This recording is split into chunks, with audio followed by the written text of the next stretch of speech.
Chandpur laboratory স্কুলের বৃত্তিপ্রাপ্ত কৃতি শিক্ষার্থীদের সনদপত্র ও পুরস্কার বিতরণ এবং সংবর্ধনা অনুষ্ঠান অনুষ্ঠিত হয়েছে 5 জুলাই শনিবার সকালে চাঁদপুর শহরের মুন্সেফপাড়ায় অবস্থিত চাঁদপুর ল্যাবরেটরি স্কুলের হলরুমে এই আয়োজন করা হয়। অনুষ্ঠানে প্রধান অতিথি হিসেবে উপস্থিত ছিলেন বাংলাদেশ কিন্ডারগার্টেন অ্যাসোসিয়েশন চাঁদপুর জেলা শাখার সভাপতি ওমর ফারুক। অনুষ্ঠানের শুরুতেই স্বাগত বক্তব্য রাখেন বিদ্যালয়ের প্রতিষ্ঠাতা অধ্যক্ষ এবং চাঁদপুর সদর উপজেলা কিন্ডারগার্টেন অ্যাসোসিয়েশনের সাধারণ সম্পাদক মৃণাল কান্তি দাস। অনুষ্ঠানে বিদ্যালয়ের অভিভাবক সদস্য আশিক বিন রহিম চাঁদপুর সাহিত্য একাডেমির পরিচালক পদে এবং মনিরুজ্জামান বাবলু নির্বাহী সদস্য নির্বাচিত হওয়ায় তাদের সংবর্ধনা প্রদান করা হয়।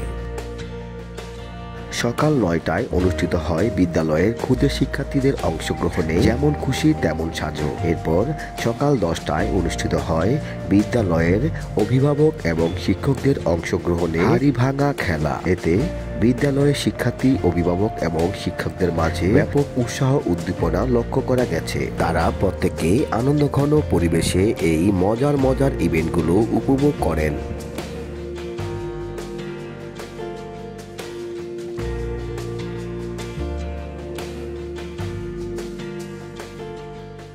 বিদ্যালয়ের সহকারী অধ্যক্ষ মৃদুল কান্তি দাসের পরিচালনায় অনুষ্ঠানে আমন্ত্রিত বিশেষ অতিথি হিসেবে বক্তব্য রাখেন চাঁদপুরের মাতৃপীঠ সরকারি উচ্চ বিদ্যালয়ের শিক্ষক মাসুদুর রহমান, হাসান আলী উচ্চ বিদ্যালয়ের শিক্ষক আব্দুল আজিজ শিশির, ইস্কান্দার মির্জা, প্রাক্তন শিক্ষিকা কাজী জাকিয়া, বিশিষ্ট ব্যবসায়ী এবং বিদ্যালয়ের অভিভাবক সদস্য মোহাম্মদ মানি, সংবর্ধিত অতিথি চাঁদপুর সাহিত্য একাডেমির নবনির্বাচিত পরিচালক আশিক বিন রহিম, নির্বাহী সদস্য এবং ইন্ডিপেন্ডেন্ট টিভির চাঁদপুর জেলা প্রতিনিধি মনিরুজ্জামান বাবলু সহ অন্যান্য অতিথিবৃন্দ।